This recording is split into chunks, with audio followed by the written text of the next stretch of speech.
Cette semaine, la capsule, on va parler de croissance des érables, mais cette fois-ci, quelque chose de beaucoup plus simple que ce qu'on parle normalement, parce que si vous allez voir dans les autres capsules, vous allez vous rendre compte que souvent, je vais vous recommander de prendre des carottes dans les arbres, de sortir les carottes, des sablés, puis aller mesurer ça à la loupe binoculaire. C'est compliqué, puis les gens ne le font pas finalement au total. J'ai trouvé un article qui date de l'an passé, qui avait été fait par la Direction de la recherche forestière. Puis, ils ont fait un avis de recherche, c'est le numéro 105 si vous le cherchez. C'est une méthode qu'ils ont développée pour évaluer la croissance, c'était les bouleaux ou les érables, donc on est chanceux, basée sur l'aspect de l'écorce. Souvent, il y a beaucoup de monde qui me disait « Ah, les érables avec l'écorce lisse doivent pousser plus vite que ceux qui ont des crevasses. » Bien, c'est ce que l'article nous démontre, en fait, que les érables très crevassés versus les érables qui sont plus lisses, il y a une différence importante au niveau de la croissance. Ils ont remarqué des différences qui sont supérieures à 70 % entre les écorces lisses et les écorces crevassées. Qu'est-ce qui détermine pour eux dans l'article ce qui est une écorce lisse versus une écorce rugueuse? Un des principaux caractères, c'est l'épaisseur des fissures.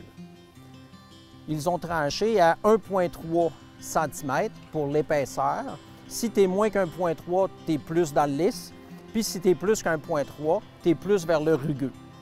Par contre, il y a aussi les intermédiaires. Les intermédiaires, c'est qu'ils ont un peu des caractères des autres. Puis un des caractères qu'ils regardent aussi, c'est les écailles. Si je prends exemple sur celui-là ici, on va voir que l'épaisseur des crevasses est de moins de 1,3 cm. Donc, plus un caractère d'un érable lisse. Par contre, des écailles, j'en ai. J'ai des sections là, qui vont écailler, que je suis capable d'enlever. Donc, il est un peu écaillé. Donc, celui-là, je le classerais comme un intermédiaire en fonction de ce que j'ai lu dans l'article.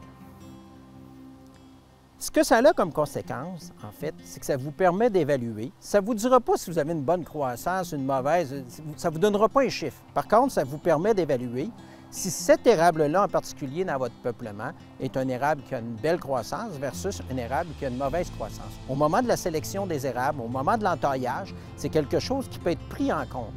Parce qu'on sait très bien que quand on veut avoir un rendement soutenu au moment de l'entaillage, bien, plus il va pousser vite, plus ça va arriver rapidement qu'on va avoir du bois jeune.